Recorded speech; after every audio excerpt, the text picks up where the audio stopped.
Shalom saudara yang kasih dalam Tuhan, apa kabarnya? Kita semakin diberkati oleh Tuhan saudara.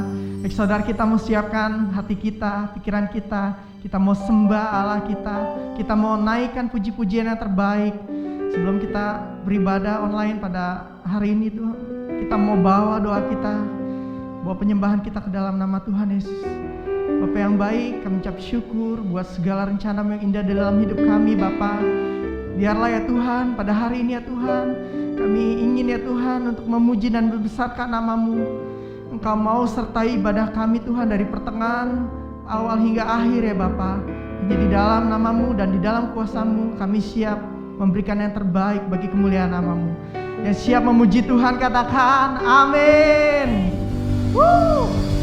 Mari kita mau bangkit saudara, kita mau serukan nama Yesus. Haleluya. Amin. Allah yang bertata di atas puji-pujian kita saudara.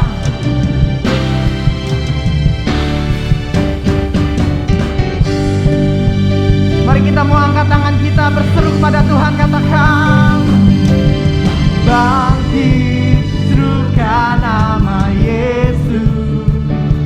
Kita mau maju nyatakan kuasa-Nya. Kita buat iblis gemetar, buat iblis gemetar, kalahkan tipu dayanya dengan kuasa namanya. Mari bangkit, bangkit, serukan nama Yesus. Kita mau maju, nyatakan kuasa-Nya. Amin. Kita buat iblis gemetar, kalahkan tipu dayanya dengan kuasa namanya. Katakan nama Yesus, nama Yesus, menara yang kuat, nama Yesus, kota benteng yang teguh, nama Yesus, kalahkan semua musuh, nama Yesus, di atas segalanya. Amin. Bangkit, serukan nama Yesus. Mari maju, nyatakan kuasa-Nya. Kita buat iblis gemetar, kalahkan tipu dayanya dengan kuasa namanya. Katakan nama Yesus, nama Yesus, menara yang kuat, nama Yesus, kota benteng yang teguh, nama Yesus, kalahkan semua musuh, nama Yesus, di atas segalanya. Nama Yesus, menara yang kuat, nama Yesus, kota benteng yang teguh. Oh, nama Yesus, kalahkan semua musuh, nama Yesus, di atas segalanya. Oh, mari sama-sama katakan nama Yesus, menara yang kuat, nama Yesus, kota benteng yang teguh, nama Yesus, kalahkan semua musuh, nama Yesus, di atas. Katakan nama Yesus, nama Yesus, menara yang kuat, nama Yesus, kota benteng yang teguh. Amin.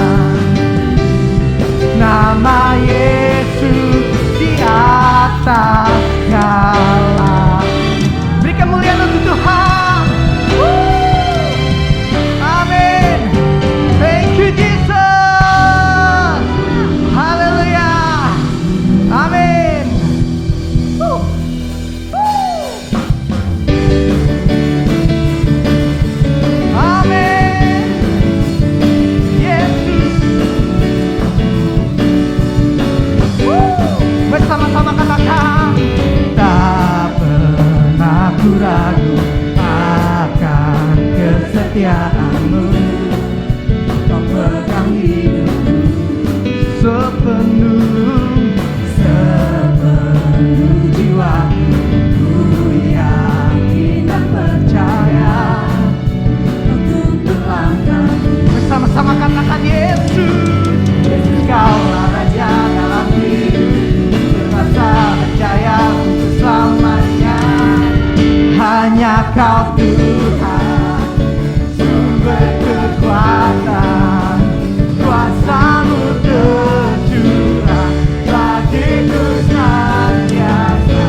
Denganmu Tuhan, ku kan berjalan dari kemuliaan sampai kemuliaan selamanya.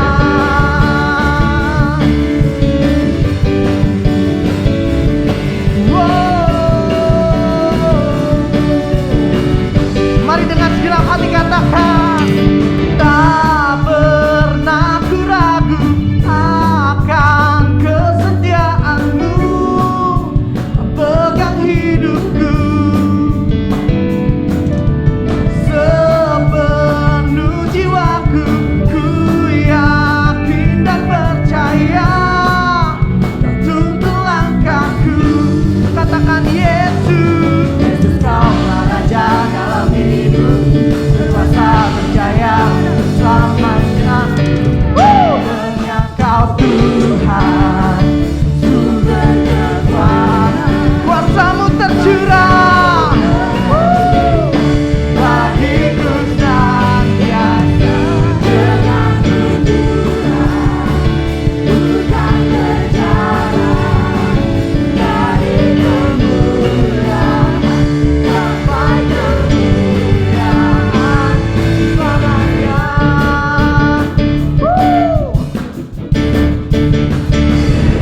Biarkan musik memuji Tuhan.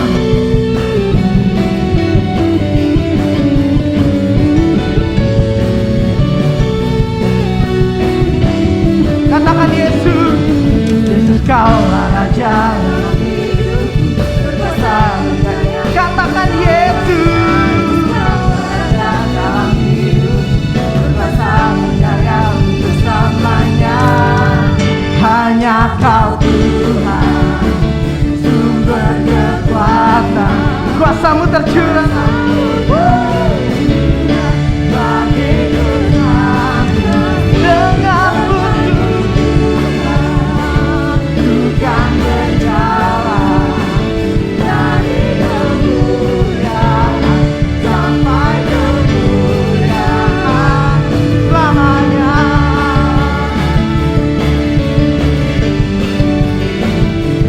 Selamanya.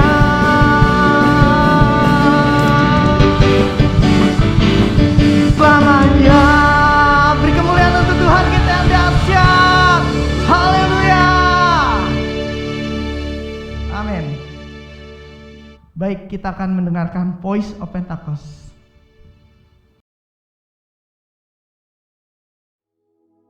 Shalom saudara, apa kabarnya? Pasti tetap bersemangat dan bersuka cita senantiasa. Nah, edisi Voice of Pentecost kali ini, kita akan membahas tentang tertanam di gereja lokal. Mungkin saudara pernah mengalami di mana aspirasimu ditolak di gereja lokal. Atau pernah merasa dicuekin oleh gembala. Mungkin pernah dikecewakan dan berujung kita pindah-pindah gereja mencari tempat yang nyaman untuk beribadah. Saya ingin katakan bahwa saudara harus tetap tertanam di gereja lokalmu. Markus 4 ayat 26-29 memuat sebuah perumpamaan singkat tentang kerajaan Allah yang digambarkan dengan proses bercocok tanam. Ayat 27 berkata, lalu pada malam hari ia tidur dan pada siang hari ia bangun. Dan benih itu mengeluarkan tunas dan tunas itu makin tinggi. Bagaimana terjadinya tidak diketahui orang itu. Setiap proses untuk bertumbuh yang dialami sebuah benih terjadi di dalam tanah. Di tempat gelap, di mana tidak seorang pun yang bisa melihat dan mengetahuinya. Demikian pula dengan setiap kita sebagai benih. Ketika kita berkomitmen untuk tertanam di gereja lokal, kita akan mengalami berbagai proses yang mungkin tidak nyaman. Dan setiap proses tersebut tidak dapat dilihat oleh orang lain. Sayangnya, banyak orang yang menyerah ketika melewati proses krusial ini. Banyak yang tergoda untuk melihat rumput tetangga yang selalu terlihat lebih hijau dibandingkan rumput di rumah sendiri. Ingat, yang terlihat oleh mata kita hanyalah hasil akhirnya yang sudah tampak baik. Sementara yang tidak kita lihat adalah proses yang juga dialami oleh rumput tetangga ketika baru disemai dan masih di dalam tanah. Di era pandemi COVID-19 ini, di mana kita harus beribadah secara virtual, semua gereja berlomba-lomba dalam menyajikan konten yang terbaik, display yang estetik, musik yang menarik, dan kemampuan editing yang kekinian. Dalam sebuah survei yang dilakukan oleh Barna Research pada bulan Juli 2020 mengenai kehadiran jemaat lintas generasi dalam ibadah virtual di masa pandemi, 40% dari generasi baby boomer memutuskan untuk tetap tertanam di gereja lokal, 31% dari generasi X, dan hanya 30% dari generasi milenial yang tertanam di gereja. Padahal, benih yang terus-menerus dipindah media tanamnya akan membutuhkan waktu untuk beradaptasi di tanah yang baru. Dan tak jarang, benih itu akan mati dan tidak dapat berbuah lagi. Yohanes 15 ayat 2 menuliskan, "Setiap ranting padaku yang tidak berbuah, dipotongnya. Dan setiap ranting yang berbuah, dibersihkannya, supaya ia lebih banyak berbuah." Tuhan menginginkan pertumbuhan dari sebuah benih, dan agar benih tersebut dapat berbuah lebat kelak. Tentu saja, hal ini tidak dapat terjadi jika benih tersebut kerap dipindah-pindahkan. Jika kita tidak tertanam di gereja lokal, maka kita tidak dapat mengalami pertumbuhan yang sempurna. Bahkan tanpa kita sadari, kita bisa mengalami kematian rohani. Kita tidak dapat menikmati buah yang seharusnya dapat kita hasilkan apabila kita tertanam di gereja lokal. Lalu, apa hal-hal yang dapat terus mendorong kita untuk tetap tertanam di gereja lokal? Yang pertama, mengubah perspektif kita. Sekali lagi, ketika sebuah benih ditanam, ia diletakkan di dalam tanah yang gelap dan tak terlihat. Di situasi seperti inilah, perspektif kita harus dirubah. Ditanam sebagai benih atau dikubur seperti jenazah. Faktanya, di dalam tanah itu mungkin ada rasa kesepian. Tidak dilihat orang. Seakan-akan tidak ada jalan keluar. Saudara, kita bukan sedang dikubur, melainkan kita sedang ditanam. Jika kita berpikir bahwa kita sudah dikubur, maka tidak ada lagi pertumbuhan yang dapat kita alami. Namun ketika kita mengubah perspektif bahwa keadaan yang saat ini kita alami di dalam tanah adalah karena kita sedang ditanam, maka kita akan terus bertumbuh hingga waktunya benih tersebut akan tampak di atas tanah dan menghasilkan buah. Saudara sedang ditanam dan bukan dikubur. Kedua, jalani proses. Proses adalah bagian terpenting dari perjalanan hidup setiap manusia, di mana manusia dibentuk lewat hal-hal yang sulit agar menjadi semakin baik dan semakin kuat di kemudian hari. Alkitab berulang-ulang menggambarkan hidup manusia bagaikan tanah liat di tangan tukang periuk. Sebelum menjadi bejana, maka tanah liat harus melalui proses diremukan, ditekan, bahkan dimasukkan ke dalam tungku untuk dibakar sebelum bejana tersebut jadi sempurna. Tidak ada seorang pun yang luput dari proses. Ingat, proses inilah yang menentukan seberapa kuat akar yang akan kita hasilkan untuk menyokong seluruh pertumbuhan kita nantinya. Oleh sebab itu, mengalami berbagai proses di gereja lokal adalah hal yang wajar agar kita sebagai benih dapat memiliki akar yang kuat. Dalam proses itulah Tuhan sedang membentuk karakter kita agar semakin serupa dengan Kristus. Yang ketiga, berhenti membanding-bandingkan. Kita tahu cerita tentang Lea yang selalu merasa tidak dicintai oleh suaminya Yakub, karena Yakub lebih cinta kepada Rahel, istri keduanya. Pada saat itu, Lea melahirkan 3 anak laki-laki bagi Yakub, sementara Rahel mandul. Lea yang terus-menerus membandingkan cinta dari Yakub kepada Rahel merasa sedih, tertekan, kesepian, sampai ia mencurahkan perasaannya lewat arti nama yang diberikan ketiga anaknya. Kalau Lea terus-menerus membandingkan dirinya dengan Rahel, ia tidak dapat melihat berkat yang diberikan Allah kepadanya, yaitu anak-anak yang dikaruniai. Sama seperti kisah Lea, ketika kita sibuk membanding-bandingkan, kita tidak bisa melihat berkat yang telah Allah sediakan.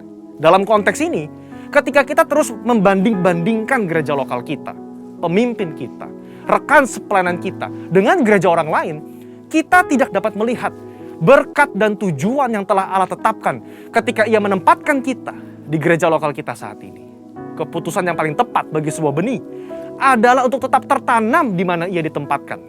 Sebagai benih yang ditanam di gereja lokal, mari ubah perspektif kita bahwa kita sedang ditanam dan bukan dikubur. jalani proses dengan ucapan syukur, dan berhenti membanding-bandingkan. Maka pada waktunya kita akan bertumbuh dan berbuah lebat, sehingga buah tersebut dapat kita nikmati dan juga dinikmati oleh orang lain.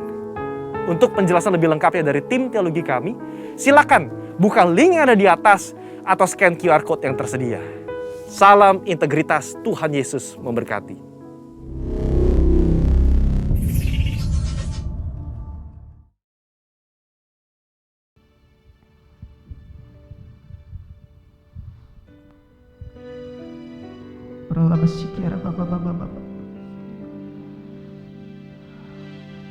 Saudara, kita mau siapkan hati kita mau siapkan pikiran kita mau datang menyembah Tuhan di dalam roh dan kebenaran.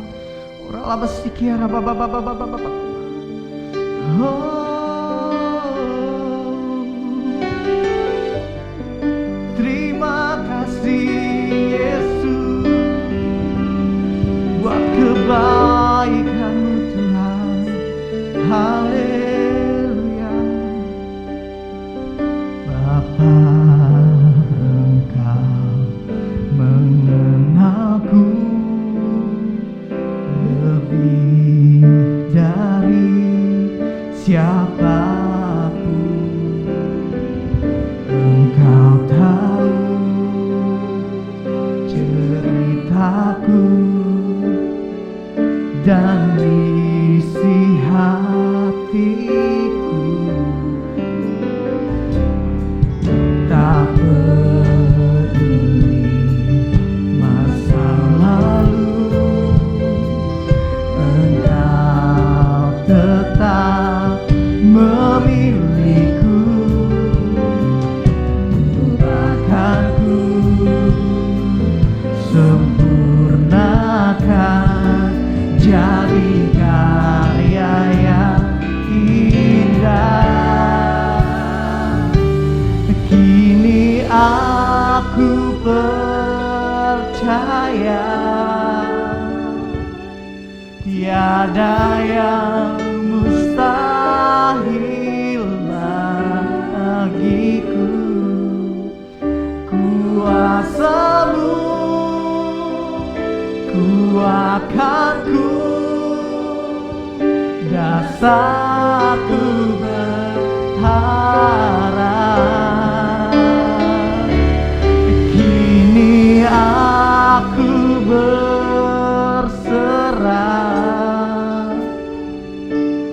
ada rancangan-Mu bagiku. Ku ikuti panggilan-Mu.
saudara yang beban berat dan letih lesu datang kepada Tuhan.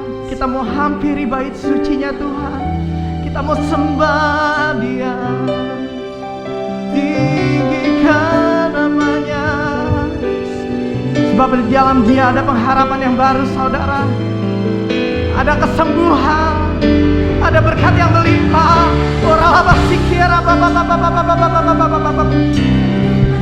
Haleluya. Terima kasih Yesus. Kami bersyukur Tuhan. Kami menyembah-Mu. Kami tinggikan Engkau. Haleluya.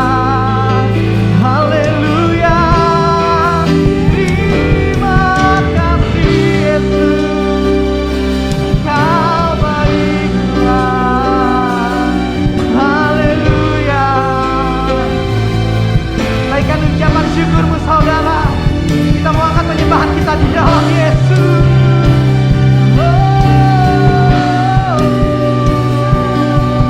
Haleluya. Kami menyembah Engkau, kami tinggikan nama-Mu Yesus. Terima kasih.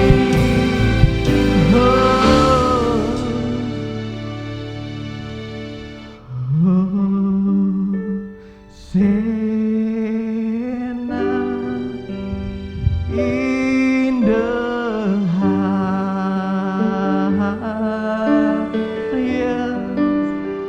let our King be lifted up.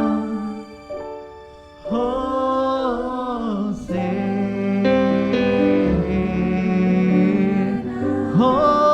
Hosanna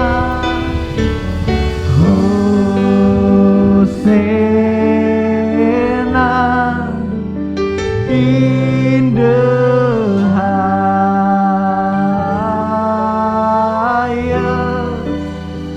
Let our King be lifted up.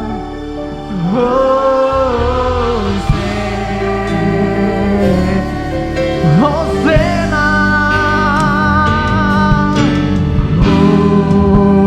Hosanna in the highest. Jesus.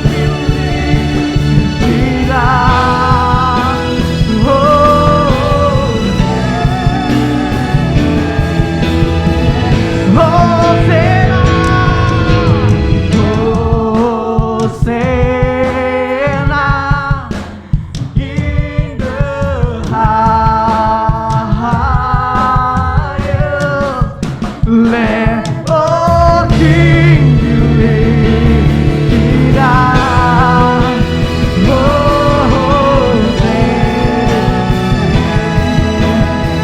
Hosanna,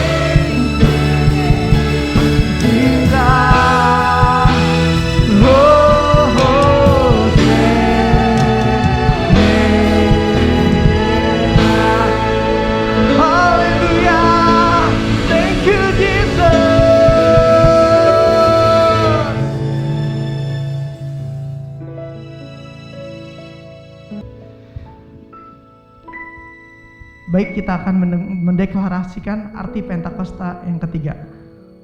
Pentakosta ketiga. 1. Pentakosta ketiga adalah pencurahan Roh Kudus yang dahsyat di zaman ini melebihi yang terjadi di Azusa Street.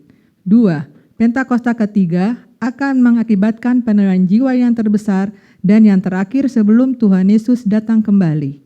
3. Pentakosta ketiga akan membangkitkan generasi Yeremia, yaitu anak-anak muda yang dipenuhi Roh Kudus, cinta mati-matian kepada Tuhan Yesus, tidak kompromi terhadap dosa, dan akan bergerak untuk menangkan jiwa. 4. Pentakosta ketiga lahir di Indonesia dan bergerak ke bangsa-bangsa.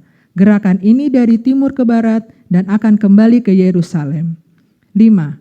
Pentakosta ketiga akan berikan kuasa untuk menyelesaikan amanat agung dan setelah itu Tuhan Yesus datang kembali. Shalom Bapak Ibu Saudara yang saya kasih dalam Tuhan Yesus Kristus. Senang sekali pagi hari ini kita bisa bersama-sama di rumah Tuhan dan beribadah kepada Tuhan.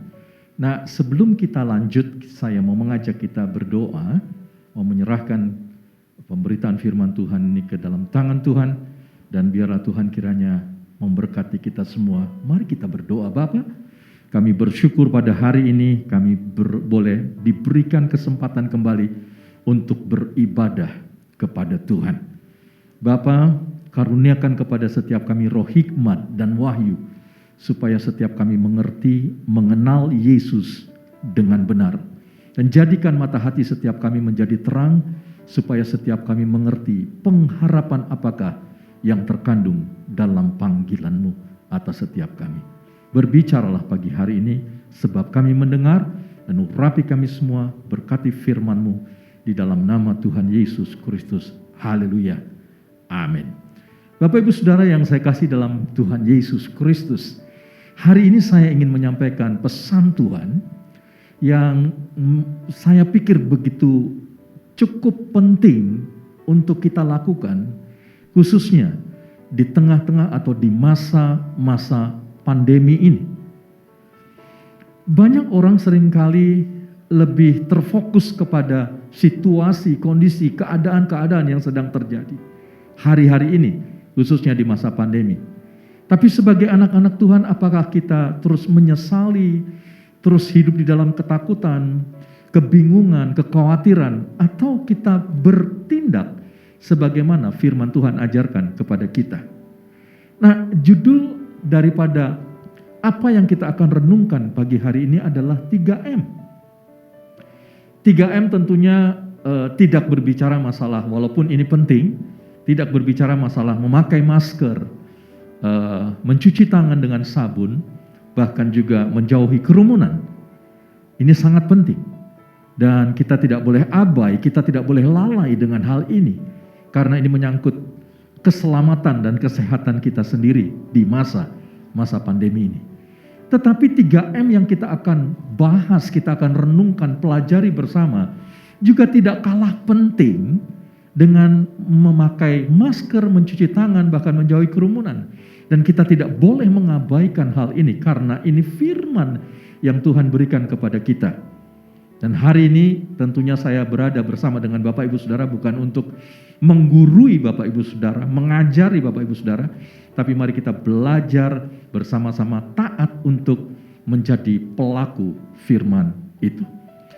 Bapak Ibu Saudara, M yang pertama, kita akan melihat M yang pertama adalah memperkatakan firman. Mengapa memperkatakan firman begitu penting? Karena memang Alkitab sendiri yang memberikan petunjuk akan hal ini, bahwa memperkatakan firman itu penting. Mari saya ajak Bapak Ibu Saudara untuk membuka Alkitab kita di dalam kitab Yosua pasal yang pertama. Kitab Yosua pasal yang pertama. Kalau Bapak Ibu Saudara membawa Alkitab, dan saya percaya di rumah-rumah dimanapun Bapak Ibu Saudara berada, khususnya di rumah Bapak Ibu Saudara, pasti ada Alkitab di sana. Dan buka bersama saya dalam Yosua pasal yang pertama, kitab Yosua pasal yang pertama, sekali lagi saya ulang, Yosua pasal yang pertama.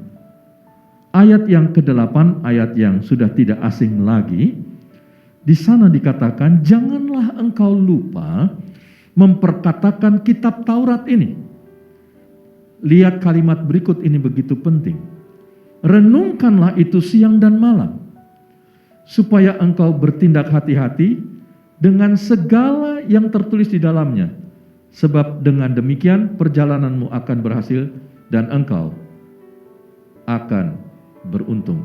Perhatikan di kalimat pertama di ayat yang ke-8 tadi, dikatakan di sana, janganlah engkau lupa memperkatakan Taurat atau firman Tuhan ini. Bapak Ibu Saudara, banyak kita seringkali mengutip bagian akhir, yaitu supaya perjalanan kita dibuat berhasil dan beruntung. Namun kalau kita merindukan perjalanan kita menjadi berhasil dan beruntung, kita tidak boleh tidak mengerjakan perkara yang sebelumnya, yang membuat kita akan mengalami keberhasilan dan keberuntungan di dalam perjalanan hidup kita, yaitu adalah memperkatakan dan merenungkan itu siang dan malam. Satu ayat kita akan lihat di dalam kitab Roma pasal yang ke-10, ayat yang ke-8. Kitab Roma pasal 10 ayat yang ke-8. Kalau Bapak Ibu Saudara sudah membuka Alkitabnya, coba lihat di dalam Alkitab Bapak Ibu Saudara. Tetapi apakah katanya? Ini firman itu dekat kepadamu, yakni di dalam mulutmu dan di dalam hatimu. Itulah firman iman yang kami beritakan, atau itulah firman iman yang kami perkatakan. Firman iman yang kami beritakan atau firman iman yang kami perkatakan. Ada di dalam dua tempat dalam hidup kita untuk mengelola firman Tuhan itu. Yang pertama dikatakan tadi di dalam hatimu dan dalam mulutmu. Kita perlu menyimpan firman Tuhan di dalam hati kita, firman yang kita dengar, firman yang kita baca, firman Tuhan yang kita renungkan, kita perlu taruh di dalam hati kita. Kita perlu kelola firman Allah itu di dalam hati kita. Dan yang kedua, firman itu ada di dalam mulut kita, dekat kepada kita. Firman yang di dalam hati itulah yang menjadi pegangan, menjadi keyakinan kita, menjadi sebuah kepercayaan yang kokoh, yang perlu kita taruh di dalam hati kita, yang perlu kita simpan di dalam hati kita. Tetapi firman itu juga yang menjadi sebuah keyakinan yang kuat, menjadi pegangan hidup kita, menjadi sebuah keyakinan yang kokoh bagi hidup kita. Harus juga bukan hanya disimpan, ditaruh di dalam hati kita, tetapi kita perlu taruh di dalam mulut kita, dan kita perlu perkatakan firman itu. Saudara, kenapa firman itu perlu kita katakan? Karena Alkitab tadi mengatakan, janganlah engkau lupa memperkatakan firman itu atau Taurat itu dan merenungkannya siang dan malam. Merenungkan itu, dan firman itulah yang kita renungkan, yang kita taruh di dalam hati. Dan kita perlu juga menaruh firman itu dalam mulut kita, dan kita perlu memperkatakannya. Kalau saya boleh memakai sebuah contoh atau istilah atau gambaran, jika firman itu seperti sebuah peluru. Peluru kaliber apapun, bahkan secanggih apapun teknologi peluru itu, kalau peluru itu belum diletuskan, belum diledakkan, peluru itu tidak akan memiliki dampak apapun juga. Demikian pula firman yang kita taruh dalam mulut kita, perlu kita letuskan, perlu kita ledakan firman itu. Dan trigger untuk meletuskan, untuk meledakkan firman itu, sehingga firman itu mendatangkan dampak yang luar biasa, adalah mulut kita. Alkitab berkata di dalam Amsal pasal 18 ayat yang ke-21, hidup dan mati dikuasai lidah. Siapa menggemakannya, dia memakan buahnya. Saudara, kata menggemakan adalah sesuatu yang kita perkatakan berulang, dan berulang.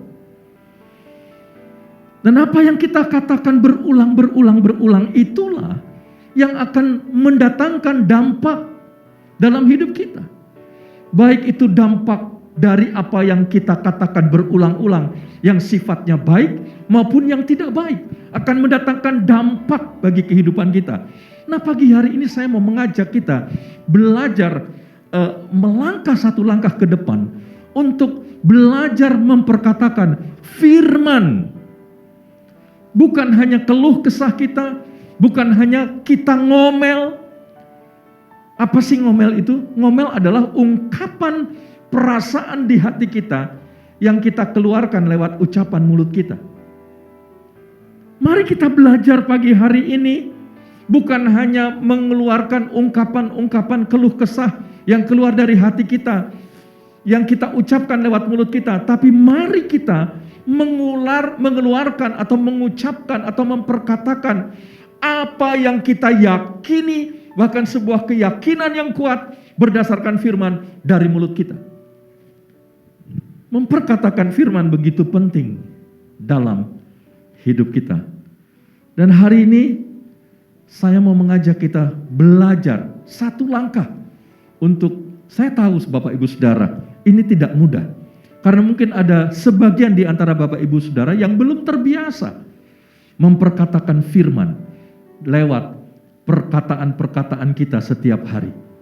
Tapi hari ini mari kita bangun sebuah atau belajar bangun sebuah kebiasaan untuk memperkatakan firman, dibandingkan kita lebih banyak untuk mengeluarkan omelan, gerutu, komplain, dan yang lain-lainnya. Apa yang kita gemakan dari mulut kita, kita akan memakan buahnya. Dan waktu kita memperkatakan firman, yaitu firman iman yang kita perkatakan, saya percaya firman itu akan meng-create sesuatu bagi kehidupan kita. Mari kita belajar memberkati diri kita sendiri dengan apa yang kita perkatakan berdasarkan keyakinan kita terhadap atau kepada firman Tuhan dalam hidup kita. 2 Korintus pasal yang keempat, ayat yang ke-13. Saya baca buat Bapak Ibu Saudara. Mari Bapak Ibu Saudara lihat di dalam Alkitab Bapak Ibu Saudara di rumah-rumah di mana saudara tinggal dan saudara berada. 2 Korintus pasal 4 ayat 13. Namun karena kami memiliki roh iman yang sama, seperti ada tertulis, aku percaya, sebab itu aku berkata-kata. Maka kami juga percaya dan sebab itu kami juga berkata-kata.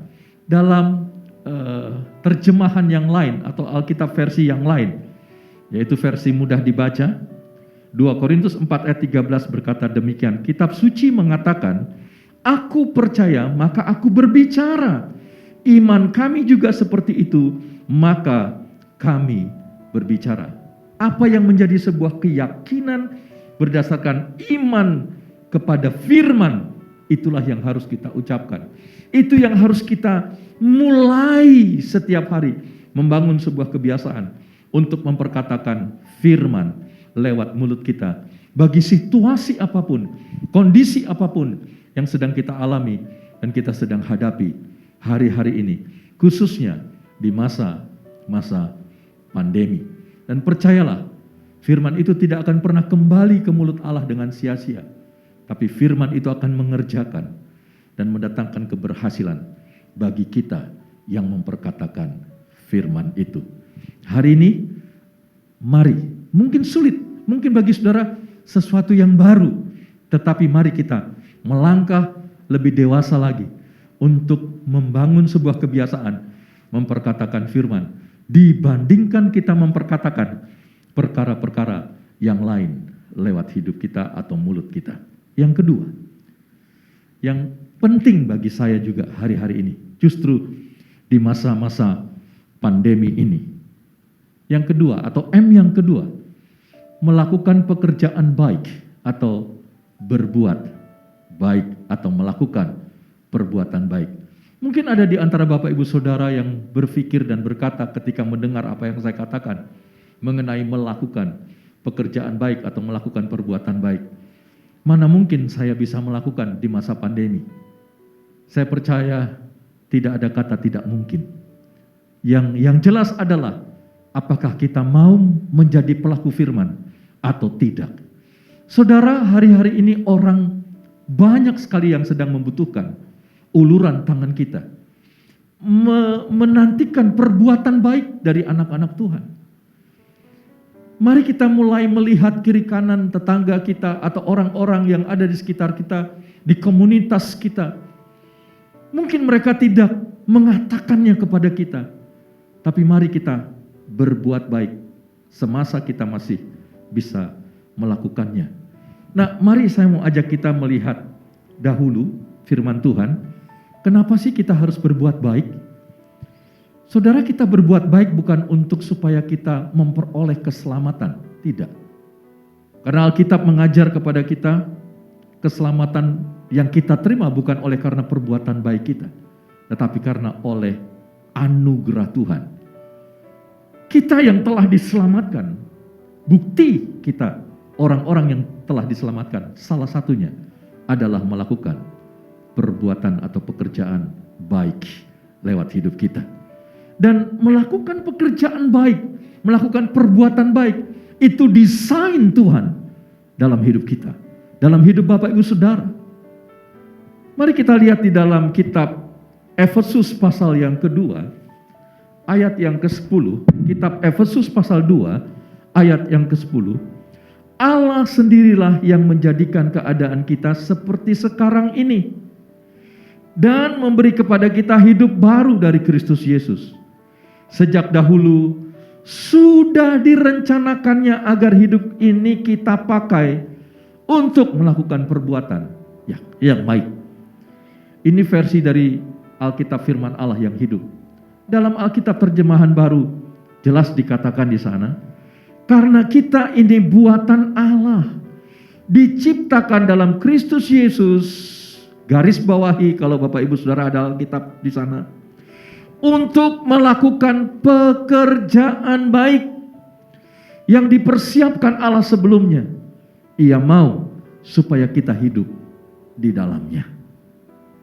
Sekali lagi saya ingin mengatakan bahwa melakukan pekerjaan baik atau melakukan perbuatan baik itu adalah desain Tuhan bagi hidup Bapak Ibu Saudara dan saya. Dan lihat di dalam Alkitab dikatakan, karena kita ini buatan Allah diciptakan dalam Kristus Yesus untuk melakukan pekerjaan baik. Bahkan kalimat berikutnya dikatakan di sana, Ia mau atau Tuhan mau supaya saudara dan saya hidup di dalamnya. Artinya hidup di dalam melakukan pekerjaan baik. Ada seorang ibu yang berkata kepada saya, Pak, saya tidak mau melakukan pekerjaan baik, atau saya nggak mau berbuat baik kepada orang yang tidak seiman dengan saya. Dan saya katakan kepada ibu yang mengatakan hal itu kepada saya, Bu, kalau ibu hanya ingin melakukan perbuatan baik kepada orang yang seiman dengan ibu, nggak ada ayatnya. Karena Alkitab mengajar, kita harus berbuat baik kepada semua orang, tetapi terutama kepada saudara seiman kita. Jadi melakukan perbuatan baik kepada orang-orang yang tidak percaya kepada Tuhan atau yang belum percaya kepada Tuhan atau orang yang non-Kristiani pun kita harus lakukan. Karena Alkitab yang mengatakan hal itu. Mari kita lihat di dalam kitab Galatia pasal yang ke-6. Galatia pasal yang ke-6 ayat yang ke-9 dan ke-10. Janganlah kita jemu-jemu berbuat baik. Justru di masa-masa pandemi ini sebuah kesempatan sebenarnya yang Tuhan berikan kepada kita untuk menggenapi firman-Nya, untuk melakukan perbuatan baik kepada semua orang, tapi terutama kepada saudara-saudara kita seiman. Saya baca terus kalimat atau ayat firman Tuhan tadi. Karena apabila sudah datang waktunya, garis bawahi, kita akan menuai jika kita tidak menjadi lemah. Karena itu selama masih ada kesempatan, dengar Bapak Ibu Saudara, perbuatan baik yang kita lakukan ini adalah sebuah kesempatan. Dengan kata lain, nanti mau berbuat baik pun sudah tidak ada kesempatan. Tapi selama masih ada kesempatan, yuk kita berbuat baik. Lihat, saya baca selanjutnya. Karena itu selama masih ada kesempatan bagi kita, marilah kita berbuat baik kepada semua orang, tetapi terutama kepada kawan-kawan kita seiman.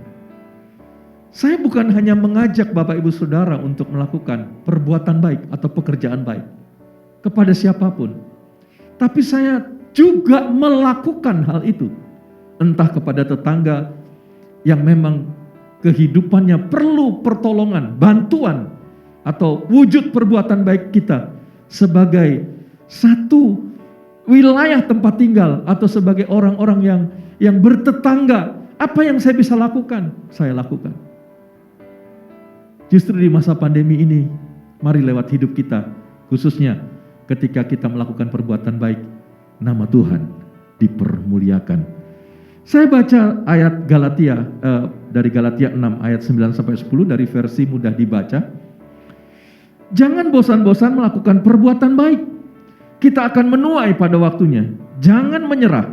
Bila kita mempunyai kesempatan untuk melakukan hal yang baik terhadap setiap orang, lakukanlah itu.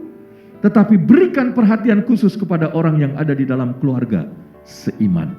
Jadi hari ini firman Tuhan jelas mengajar kepada kita, bukan hanya kepada saudara seiman, kita melakukan perbuatan baik atau berbuat baik atau melakukan pekerjaan baik, tapi kepada semua orang, sekalipun dia tidak seiman dengan kita. Mari lakukan ini di masa-masa justru orang sedang mengalami masa-masa yang sulit dan sukar, di mana kita ada untuk mengulurkan tangan kasih Tuhan lewat perbuatan baik kita, dan nama Tuhan dipermuliakan. Yang ketiga, yang terakhir, M yang ketiga, di masa-masa pandemi kita perlu membangun unity dalam komunitas. Memang sementara ini kita belum beribadah secara on-site, kita masih beribadah secara online.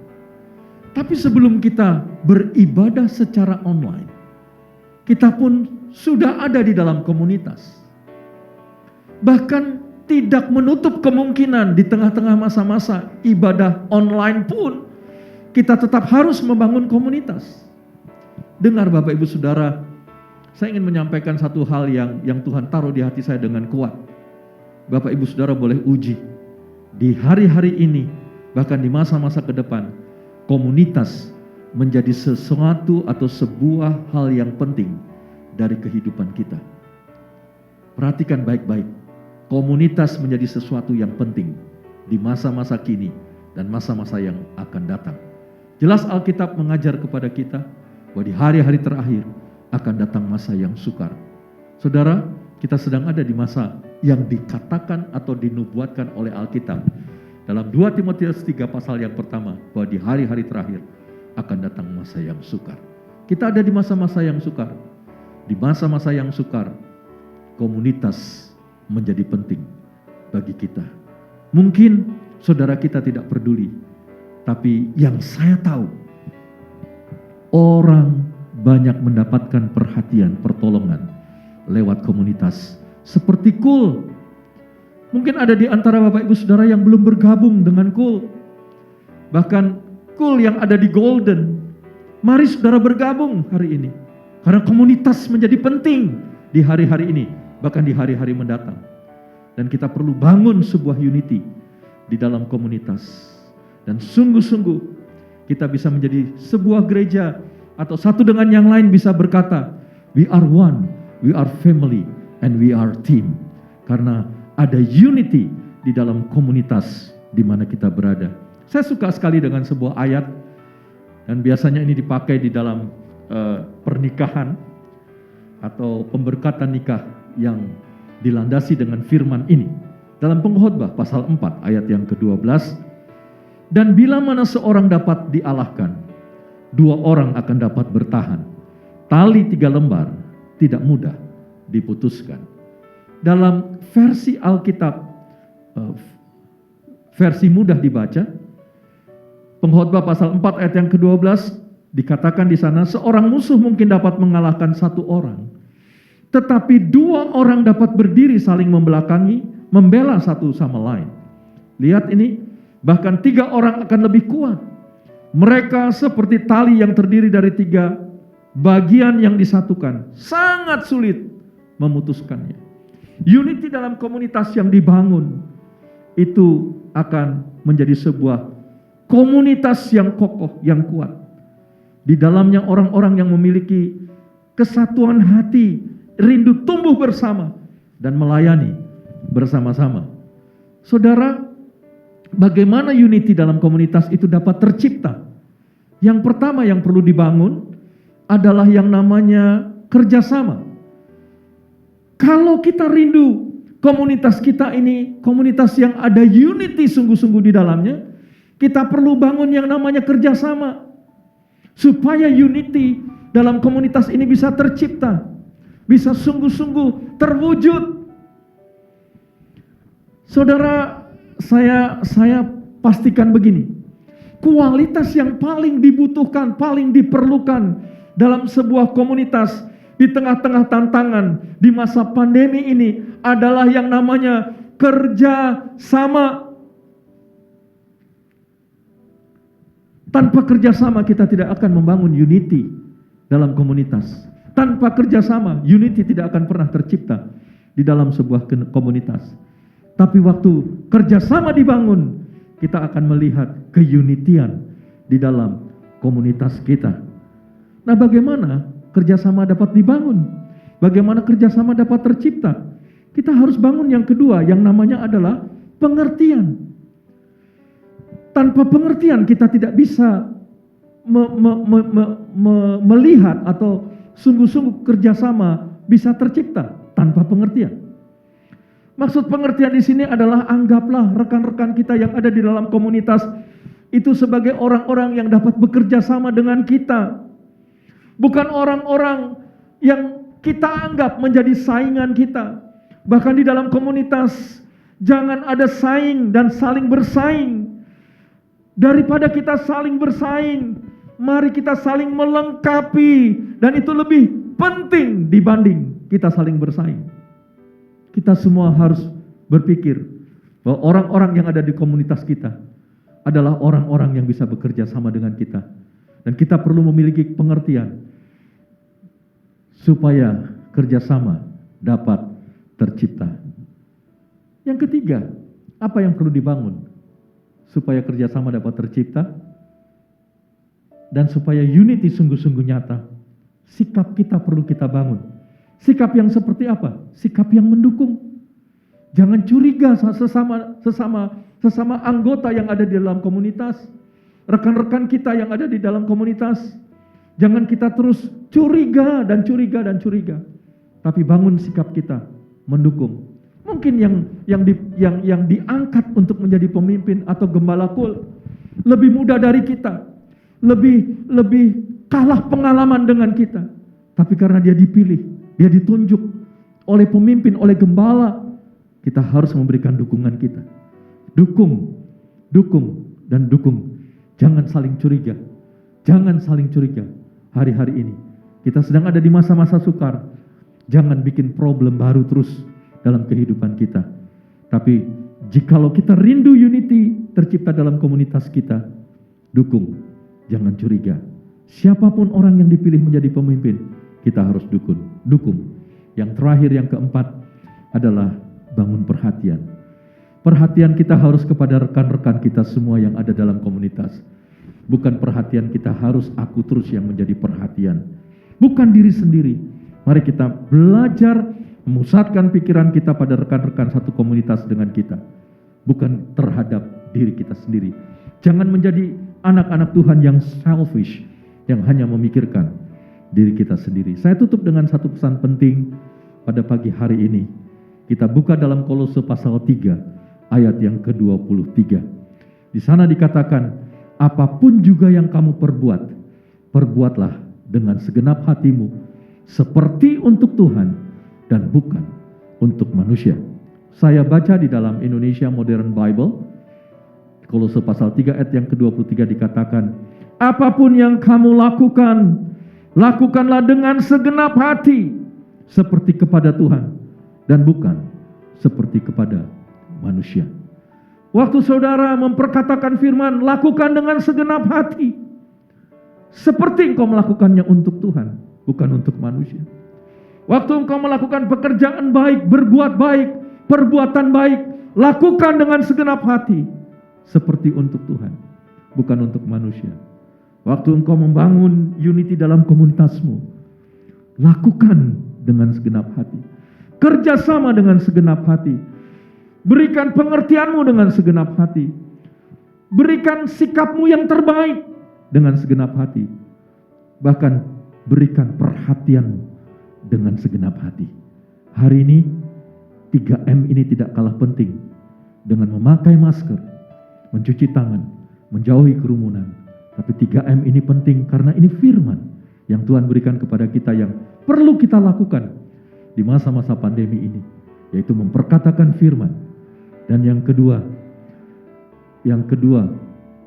adalah melakukan pekerjaan baik atau melakukan perbuatan baik. Bukan hanya kepada saudara seiman, memang pertama-tama terhadap saudara seiman, tetapi kepada siapapun orang-orang ada di sekitar kita, sekalipun tidak seiman, kita perlu melakukan pekerjaan atau perbuatan baik kita. Yang terakhir, yang ketiga, M yang ketiga, yang tidak kalah penting adalah membangun unity dalam komunitas kita.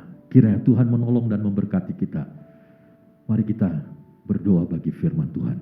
Bapa, hamba-Mu sudah menyampaikan firman-Mu. Firman-Mu adalah kekuatan-Mu sendiri yang menyelamatkan setiap kami. Firman-Mu tidak mungkin gagal. Firman-Mu tidak mungkin kembali ke mulut Allah dengan sia-sia. Tapi firman-Mu yang diberitakan akan mengerjakan keberhasilan bagi setiap kami yang mendengarkannya dan mengimaninya serta melakukan dalam kehidupan kami. Terima kasih Bapa, berkati umat-Mu di dalam nama Tuhan Yesus Kristus.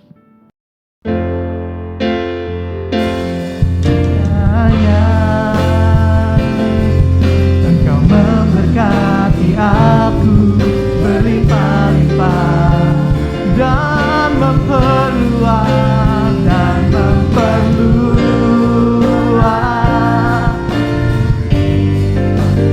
daerahku,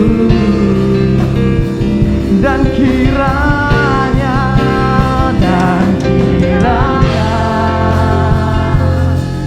tangan-Mu menyertai aku dan melindungi aku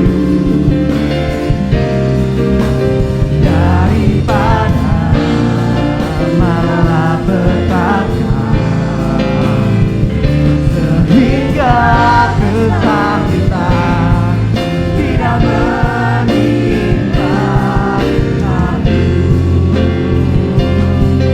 Oh, kiranya Engkau memberkati aku berlimpah-limpah dan memperluas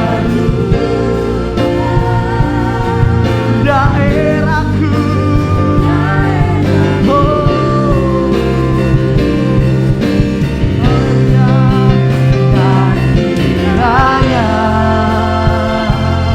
tangan-Mu menyertai aku dan melindungi aku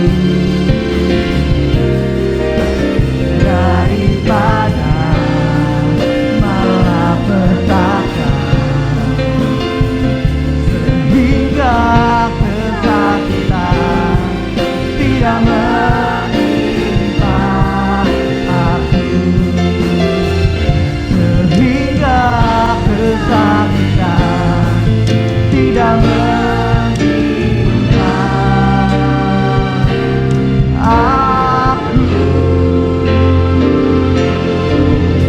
Oh, bersyukur Bapak. Amin. Bapak Ibu Saudara, kita akan mengakhiri ibadah kita. Mari kita mengangkat kedua tangan kudus kita. Angkat wajah saudara, pandang Bapa di surga.